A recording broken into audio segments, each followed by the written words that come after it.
Welcome back. I am so excited that you have joined me again in the Aligned Womb, Aligned You podcast. I'm Kate Nagai, and I am your host and womb guide on this journey. I'm here to help you to lean into the language of your menstrual cycle so that you can align yourself and awaken and activate to your womb wisdom to live the most inspired life. I am so excited to jump into this episode and to dive into today's topic. So let's get started. I am so excited this week to have our first guest speaker in the Aligned Womb, Aligned You podcast. And there will be many more guest speakers coming throughout the month, throughout the coming months, coming years, because there's so many women that I have met on my journey that have just awakened me to understanding so many different layers or so many different ways that we can use this womb wisdom. So today we have a menstrual cycle coach. We have Dana Atkinson with us. This is a lady who I met when we were both in a course together, when we were both dipping our toes into this idea of the red tent and what it meant to be cyclical. And we ended up becoming listening partners. It was the most aligned, perfect relationship ever. And since then, we have continued a friendship over a few years, become really like collaborative colleagues. And we've both gone in little semi-different directions, but yet we have so much to share and such beautiful different insights that I just love jamming with her over the cycle. So Dana Atkinson is a menstrual cycle coach, but this wasn't always her story. She actually started off as a nurse. And so we're going to dive a little bit into how she got to where she is today and why this has been fundamental in shifting her whole life at this point. So welcome, Dana. Hi, thanks for having me. I'm so excited that you're here because I honestly do love all that you've done in the past few years since we've met and seeing your growth and, us just having these really fun conversations. This isn't the first time Dana and I have jumped on a Zoom call to do a masterclass or to talk about this for the women in my program. So I'm so excited to have her back as a returning guest speaker. I did share that you used to be a nurse for like 10 years. Yes. Yeah. So doing my program at University of Victoria. And about partway through, I started working as an LPN. And that was in 2004. And so I worked in various practice settings from mental health to medicine to surgery. And then when I graduated in 2006 and got my bachelor's degree in nursing, I started at full-time at an HIV/AIDS unit at St. Paul's Hospital in downtown Vancouver.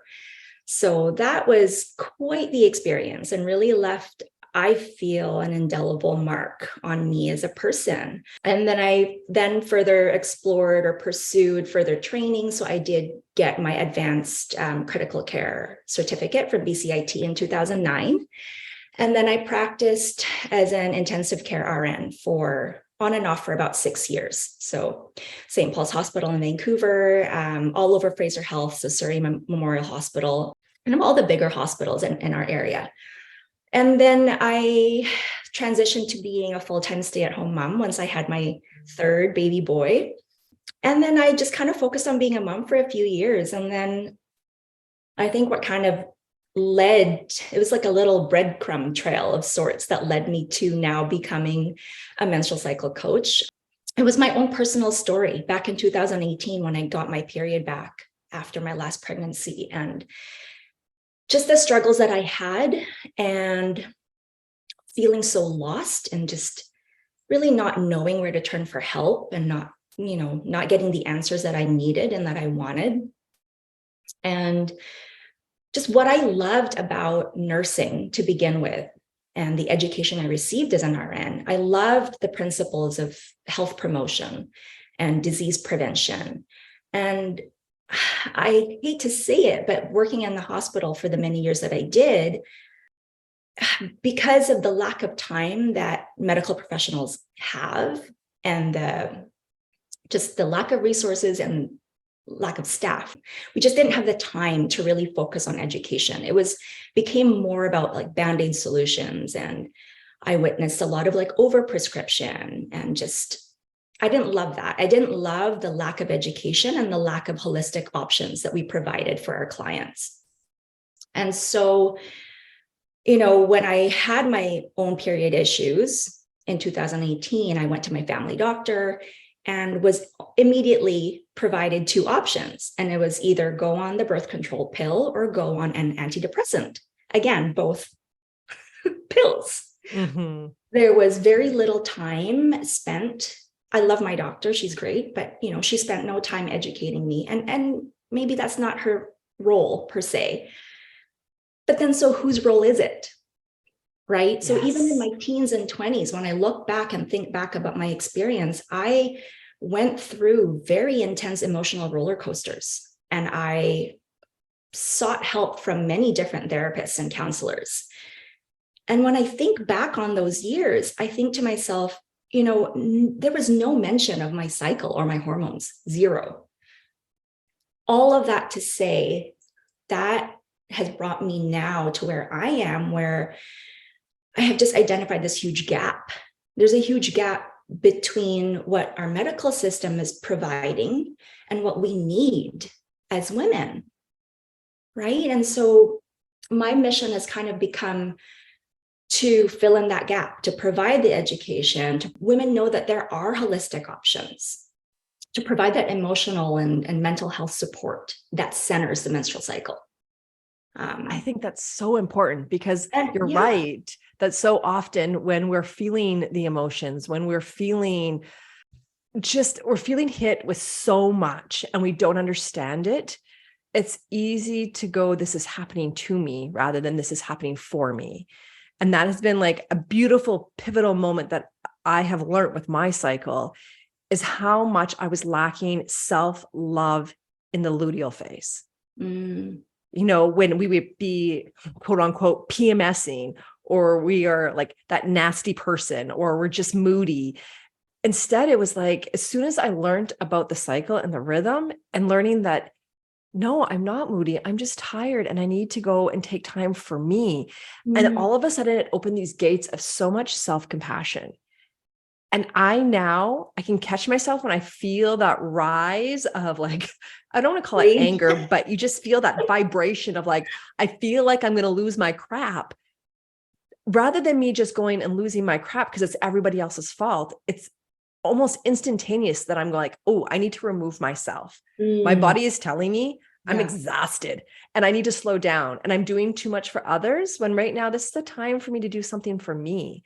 And it's been beautiful learning about my cycle for self-compassion. And so like what you're saying about like being given the birth control pill or antidepressant, that plays right into it, because so often nobody's really listening to like the bigger signs of what's going on in our body. It's like, well, we really don't have time to address this in depth. So here's this, and then maybe go seek this person for counseling or talk therapy. But we're not really getting women in touch with their bodies. So I love that. I love what you shared. Thank you. Yeah, it is. It's such a missing key. It's not, we don't talk about it, yet it is so central to our experience as women. And something that just came into me right now thinking is that you mentioned teens, like when you were a teen, you were never taught this about your body. No. And I always say it is so important for teens to know this, because how much would that play into their self-esteem if they knew this? How much of that feeling rejected or different or shame, all those big feelings, how much would that be minimized if we taught them about their cycle? And then if we look at women that are mothering, that are birthing babies, or in that like fourth trimester, if they understood their body and how they were feeling, how much more could we meet those emotions with compassion and care and self-care? And then what we're going to be diving in later on today is like perimenopause. How can this help us in our emotional states? Because all of these different phases is our emotional body also wanting to be seen. And with the cycle as our tool, we can really begin to meet those emotional needs and give space for them. Yeah, you are right on. Yeah, definitely. It's so true. There's not one phase that this is best for. This isn't just for fertility years. Like this is from first period all the way till you're 90. Yeah. And that's what I love too about like the concept of menstruality, right? It's such a lost body of knowledge for us women that this is unique to our experience, the female life cycle that begins at menarche all the way to motherhood, to menopause, to postmenopause. It's so beautiful to me. And really, I mean, you mentioned something about perimenopause, and I mean, let's just go right into that now. Like, why is it important? And I feel like the practice of knowing your cycle during your cycling years is just your primer for when you do get to that point in your life cycle, when you are perimenopausal, and just knowing what's actually happening emotionally and mentally and psychologically and spiritually. Otherwise, you're blindsided. Mm-hmm. Totally. You know, it's interesting. I was listening to a podcast, We Can Do Hard Things with Glennon Doyle, my favorite podcast. I love that podcast. That same episode. Is it the one with Jen Gunter? No, it was a different one where it was just the three of them talking about joy. And Amanda had shared about the fact that women in their 40s, in their perimenopause years, are the most unhappiest that they'll ever be in their life. Ooh. And that women in their prime age is 84 for the most joy in life. Interesting. And they're like, why is this? And it's because in perimenopause, in your 40s, you're done building your family. You've got your house. You got your career. Now you're like pushing. You're just on this wheel of continuing to push. And you're not living anymore because you've been pushing since you were probably in your mid-20s after university, all the way through your 30s. Like you've been on this achievement wheel and you haven't slowed down. And now there's higher expectations. It's like, well, you should strive to be a higher position. You should now also have to run a household, a career, and kids.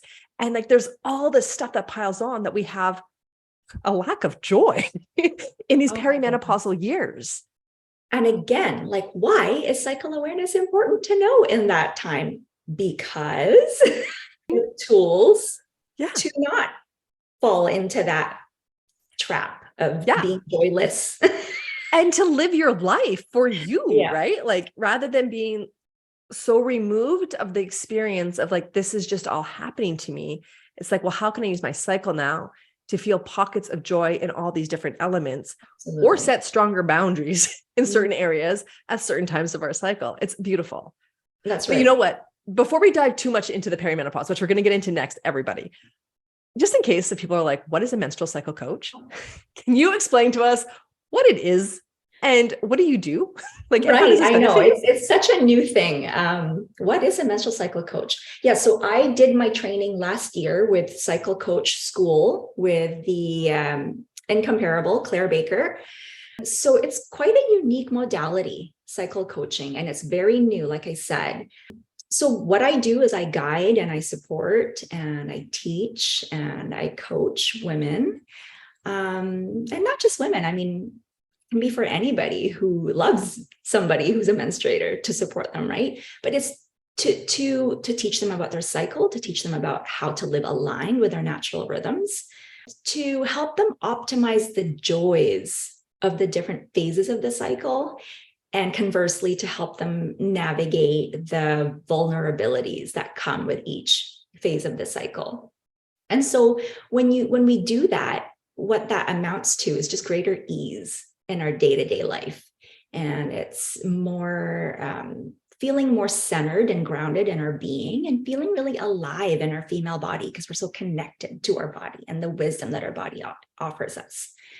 I currently work with one-on-one clients, and there's just so much magic that comes from those sessions because it's creating the safe space for a menstruator to really just explore their experience of their cycle. And, you know, it can be really coming up with practical solutions and action plans for how to have a more positive experience, whether it's physiological symptoms or if it's emotional or mental things that we target or deal with. So I think as a modality, cycle coaching is like, it's like life coaching for women, but it centers the menstrual cycle at its very heart and really takes into consideration how that affects our lived experience day to day with our changing hormones. I love it. I love it. Are you wanting to understand your cycle better, to understand your rhythm, the language of your womb, and to really begin to connect deeper with your body? Then I invite you to go and grab my free charting journal.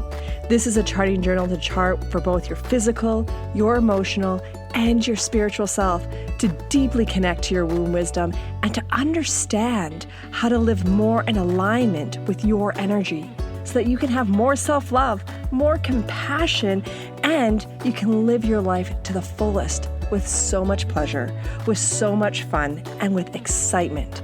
It is time for us to be empowered by our womb wisdom and by the language of our cycle. So hop on over to the link below in the show notes and grab your free copy of the charting journal today. So let's get into the meat of this conversation. Perimenopause, menopause. Why the hell should we care about tracking our cycle when we're in the second half of our life? When, our menstrual cycle is no longer about creating babies or avoiding creating babies, if that's the case. Not everyone wants children. So I know a lot of fertility charting out there, and a lot of the dialogue that you hear is around how can you do this so that you can get off birth control or other forms of birth control if it's not the pill, right? Like, how can we use this as a way to be able to achieve fertility or to make it so that we don't get pregnant if that's not what we want? But there is so much more to understanding our cycle. And like we just kind of dipped our toes in before, in perimenopause years, there's a big reason why we want to get into this. Like, why is this important? And I think it's really interesting that both you and I met. Well, I'm trying to remember if we were 39 or just on the cuff of 40, right? So 2 years ago. Yeah. So we were starting to get in to this perimenopause phase. And for anyone who's curious, perimenopause does not mean that you are on the doorstep of menopause. Perimenopause can be a 10-year event, right? It's when we start to notice subtle shifts in our cycle and where things feel differently or our cycle appears different. And it's a way for us to I think it's a beautiful way for us to really start to tune in and connect. I notice so many small rhythm changes now because I watch for them. And I think a lot of people, I know at least I did. I was thinking for a while there of like, well, first, let's back up here. First, when I was younger, I was like, I can't wait till I hit menopause so I don't have to bleed anymore. And now I realize that there is so much medicine in the blood and in having a long bleed that now when I'm in my perimenopause years and I'm starting to see the length of my cycle shift a bit, it's a little bit shorter. I'm starting to notice that it's a little bit more off by a day sometimes. Like it's a little, I don't want to call it erratic because it's usually just a day difference, right? But it's these small little things that just catch my awareness that I'm actually working with somebody now who is an acupuncturist who also specializes in laser therapy for hormone health and for menstrual cycles. And we're working, and I'm sure this shocks a lot of people, but we're working on making my cycle longer. Like for somebody who in her teens was like, I want this thing done. I never want to have to go through this my whole life. Now I'm like, can we make it healthy? Can we add a few more days onto my bleed? Like, can we make vitality in my menstrual cycle? Because I want it for as long as I possibly can have it, which is a completely different shift of where I was a few years ago. Well, not a few, probably 10 years ago. Right. And I think this is what I'm hoping a lot of women start to awaken to is we don't want this to go away if we can avoid it. We want to make it healthy and strong, and we want to remain curious about it because there's so many gifts in the curiosity of our cycle. Yes, I think once you really learn about your cycle, you really learn to love your cycle, right? Mm-hmm. And that's what's happened to us, and it makes, I can't help but get sad when I do hear women say, I just can't wait to get this over with. Like, take my uterus out and let's be done with it. Makes me sad because it all stems from lack of education, lack of awareness. And so then it's like we come at it from a really disempowered perspective. I love that, disempowered. Yes. That is the right word to use, disempowered, when it's something that is such a powerful tool for us. Yeah. It is a superpower. Mm-hmm. So what do you think has been your main curious about this stuff, like you said, after your last baby, but this all kind of lined up with the time that you started to be curious around menstrual cycle charting, close to that perimenopause, if not on the doorstep of the perimenopause phase. Mm-hmm. So why do you think that you were so drawn, and what has been the benefit? So it's interesting, like you mentioned, perimenopause is actually, it can be up to 10 years. I think there's a very common myth out there that menopause, like what we think of as menopause, is actually perimenopause. Mm-hmm. Menopause is a moment in time. It marks the day that you are 12 months past your last period. So you can be in perimenopause for so many years of your life and not even know it. And I think what's common is women just have zero idea. Like, am I in perimenopause? How can I know? My doctor doesn't know. Do I get tested? Like, what does it mean? What does any of it mean? Mm-hmm. And so again, like hate to sound like a broken record, but it comes back down to awareness and education. It's like, why is it important to start learning about menstrual cycle health and menstrual cycle awareness when you're already in perimenopause? Because, honey, you could be in this for years. Yes. Right? And this is a really powerful time in a woman's life. Kate Codrington has dubbed it the second spring. And I love that. Love it, because I am just so allergic to the current mainstream narrative right now of menopause being just this like negative, hot, flushed, overweight, miserable, dried up stage of life. I'm over it. I am not here for that. Mm-hmm. Mm-hmm. I'm here for a very vital, vibrant perimenopausal time of my life. And that's not saying that I'm ignoring that there will be unpleasant symptoms, but again, coming at it from an empowered perspective rather than disempowered, I think would help so much in changing our experience of it. So with daily menstrual cycle charting and tracking, you get to be the expert on your own experience. So when you go to your doctor, you get to say, this is what's happening. This is what I'm noticing. Like you said, my cycles are getting shorter. So, but if you don't chart and if you don't track and if you don't invest the time and the energy to learn about what your body is telling you, then how can your doctor really even help you if you don't know? You don't know what's going on, right? So one of the first things that changes within perimenopause is the change in our cycle length. A lot of women don't even track their cycles. Mm-hmm. Or if you're on the pill for balancing your hormones, how do you even know? Mm-hmm. Well, I feel like that tracking our cycle, especially during your 40s and your 50s, is a way to come back into a relationship with yourself. Mm. Like to come back into a relationship of, this is who I am. This is what I enjoy. This is what I like. This is what pleasure state is for me. But then also going, this is where I have fear. This is where I'm afraid to cross over. And I think that this time gives us this really beautiful time to come into a relationship that maybe we've been too busy or too influenced by the outside world to actually really build. Because if you think about before your 40s, you were doing all the things that you were supposed to do. You continued your education. You found a mate.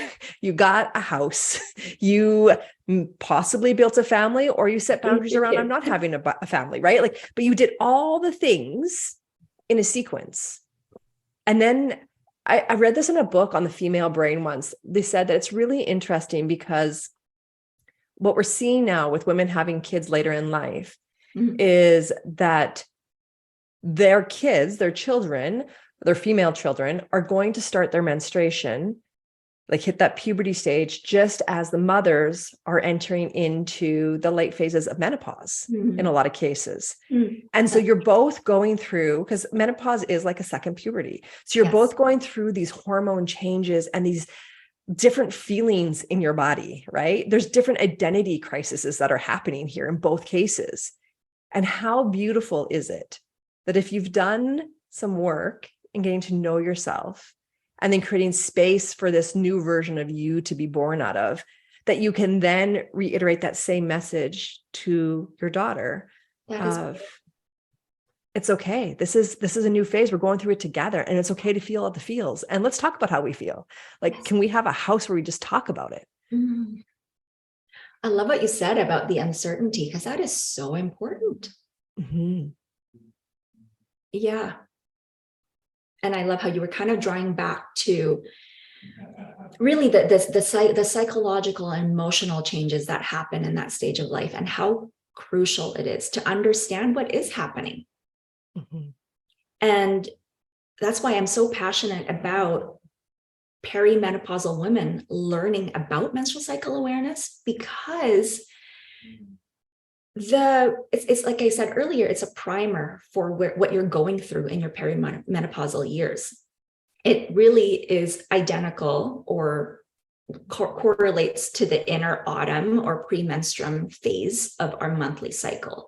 And so when you become familiar with menstrual cycle awareness practice and those different inner seasons, you're strengthening those muscles of boundary setting and rest and pleasure and discernment and editing, and those muscles then will be so strong that you'll hit your perimenopausal crucial years being like, okay, I know what to do. Yeah, I need to take better care of myself. I need to up my nutrition. I need to up my rest. I need to say no to things. It is so parallel, isn't it? Yes. And, the beautiful thing too, that you're kind of playing into is that, getting to know yourself and then using that for those, really big transitional years. You're also setting a stage for you to feel and know a rhythm that when you go into post-menopause, you have a tool that you can still keep using, because menopause doesn't mean that you are no longer cyclical. It just means that you don't have a physical bleed, this physiological response in the body to say, this is where you're at. Instead, you just know how you feel. You can feel those shifts. You can feel those ebbs and those flows.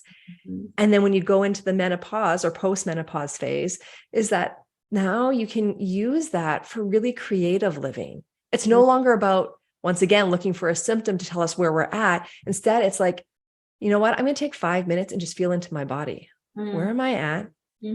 How am I feeling? And where would that be? Like, where would I be in my cycle? Is it, and no longer using follicular or luteal, but rather going spring, fall, like what's my inner season right now? Yeah. I love in our menstrual cycle awareness bubble, so to speak, we do, these really cool meditative journeys where we meet our inner crone. And if you think of your inner crone as like that postmenopausal version of you, and without menstrual cycle awareness practice, I probably would have approached that time of my life scared and feeling like the best time of my life is behind me. I'm no longer in my prime fertile years. Like, then what's left? But what I know now of working with my cycle month to month to month is I have such a different perspective of what that time of my life is going to look like. Like, I see it as this really peaceful and content and restful time. And so I think it matters. It matters even for that time, especially for that time. Yeah. I agree. And, a conversation that I will do on another podcast, another day, is going into like the cycle archetypes. Mm. And I think, it's probably where I'm at in my life, but I love the idea of the enchantress and the crone, right? And those are the second half of our cycle. Those are the second half of our life. Mm. And learning to embrace them rather than fear them. I know. And it's so Learning beautiful. to understand them. Yes. What is their role? What is their sacred task that they're here to tell us? Because they have very important things to tell us. Mm-hmm. Yeah. And when we really start to embody those, it really awakens a new level in us of going, okay, I can feel that inner power. I can feel the inner power that my luteal phase brings. It's not that I am grouchy, disconnected, in pain. It is that I have a power source in me. I've come home to myself. Yeah. I've come to my senses. Actually, is what happens. Yeah. It's beautiful. It's like, it is actually really empowering. I used to hate my luteal phase, and now it's my favorite season. It's my favorite season. I agree. It's so potent, the wisdom that she has. Mm-hmm. She's like, no filter. Yes. Which can be bad. Just like, you know what? I'm at my happiest when I'm foraging in the forest by myself. So I'm foraging in the forest by myself, in my metaphysical world here, in my home, in my bedroom, reading a book that I want to read, and not worrying about if I've cared for everybody else enough. Right. I think it's just beautiful. Like when women are aware of this, of like, oh, this is actually what's happening. And this is normal. Let's underline that. One of the things why it's so important to be talking about this is because not talking about it, which is what we've done for decades and decades and decades and maybe centuries, is alienating women and isolating women to think there is something wrong with them. Mm-hmm. But in fact, there is not. This is how it's supposed to go. Yes. Yes. Right? Oh my gosh. This is how, in fact, it is supposed to go. So you're not crazy. You're not a moody bitch. You are right where you need to be. Yeah. And there's a reason for it. And there's a purpose for it. Yeah. Yeah. And, I think that's one of the biggest things that's been transformative for me over the past few years is that cycle charting has led me to question what is divine feminine energy. And what does that mean to live more in balance of feminine energy? And where have I been shutting that out in my life? And how can I equal that? Like, you can't live without the masculine and the feminine. They both have to exist. We're not bashing the masculine here. It's about how can we create space for welcoming more of the feminine in, which has been erased. And when we do that, you create space for your luteal phase. You create space for your menstruation. Yeah. And the truth is when society creates space for these two to exist and to have power and wisdom and strength, we can only come out being more of an asset to our communities, more of an asset to our families. In Red School, which is how Kate and I met, Alexandra Pope and Jarni Hugo Wurlitzer talk about the luteal and the menstruation phase as the via negativa, right? Mm-hmm. And the spring and the summer being the via positiva. And you can think of the via positiva as the yang energy, the masculine energy, and then the via negativa as the yin, more feminine energy. Mm-hmm. And we need both. We need both to keep harmony and balance. And rest is what fuels, the feminine is what fuels us to be able to perform the more masculine tasks in the world and in our life. That is a quote from Claire Baker, and I just love that. It's so true. And we get into trouble when we don't value the feminine, when we don't value the gentleness and the rest and the creativity and the pleasure and the collaboration, when we overvalue the pushing and the results and the production and consistency at all costs. Like, that's where we get into trouble. Mm-hmm. Mhm. Yeah. I love that. I love that. All right.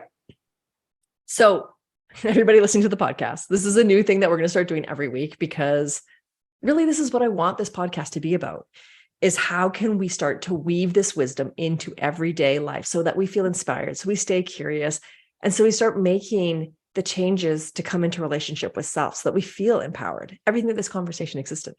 So every week, and I'm starting it this week, we're going to start doing at the end of every episode going, what is this week's tip to living the womb-led life? And so with that, Dana, what is your tip that you want to provide to this audience listening to us of how we can start to live a womb-led life? What's the first step today? Oh my goodness. I think we have to begin with curiosity. Being curious about your body, yourself, and tracking and charting your cycle. That's where you should be. That's where we should all begin. Mm-hmm. Right?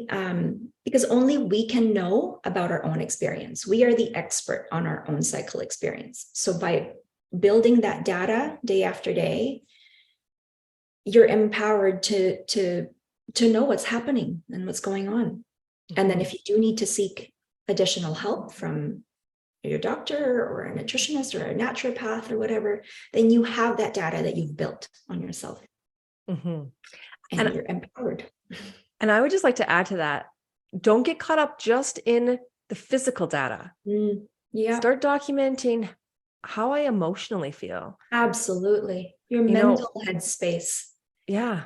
What is my motivation level at today? Mm-hmm. Like, start charting the things that are just subtle.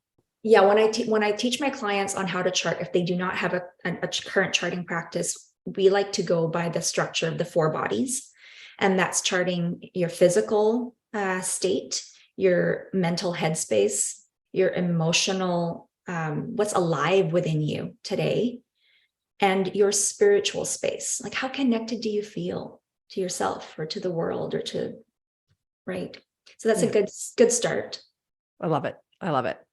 All right. So Dana, if people want to learn more about you and learn about your work and contact you, how can they find you? Where are you in the World Wide Web right now? I mostly am hanging out on Instagram right now. So I'm at Mayari Menstrual, which is MAYARIMENSTRUAL, Mayari Menstrual. My website is almost live, so I'm super excited. It will be mayarimenstrual.com. I'm excited. I've got workshops coming up and coaching. Awesome. And I will add those 2 links also at the bottom in the show notes. So if anyone wants the quick link, you can just go there and find out where Dana is at and what's going on. And I highly recommend following her on Instagram. She has some really great stories that she does regularly. I'm always impressed with them. Like, wow, she did another one today. Good job. Social media is not my strength, and that's okay. Usually in my spring and summer, I pretty much know, oh, she's in her spring and summer because she's all over her stories. And then come autumn and winter, it's like radio silence. Love it. Love it. See, if you don't hear from us, it's probably because we're in our autumn or our winter. Right. So, all right. Thank you so much, Dana, for being on this call with us today. I hope everyone enjoyed this information. And as Dana said, let's just start charting our cycle. Let's figure out how we feel in our body and be curious. For way too long, as women, we have been guided to hate our menstrual cycle and to curse our hormones. We have lost the art of seeing the inner power of being cyclical. So, if this podcast is inspiring you and waking up a new curiosity of how your cycle can be your superpower, I invite you to check out the She Sisterhood. This is a monthly membership that will align you to your unique rhythm through aligned womb yoga practices, cycle coaching on how to weave your cycle wisdom into everyday life, and to be part of a community of women that are awakening to their inner power. Remember, womb wisdom equals connection to self, which ultimately equals inspired living. And if you love this episode, don't forget to rate and review. I love seeing how this information is transforming your life.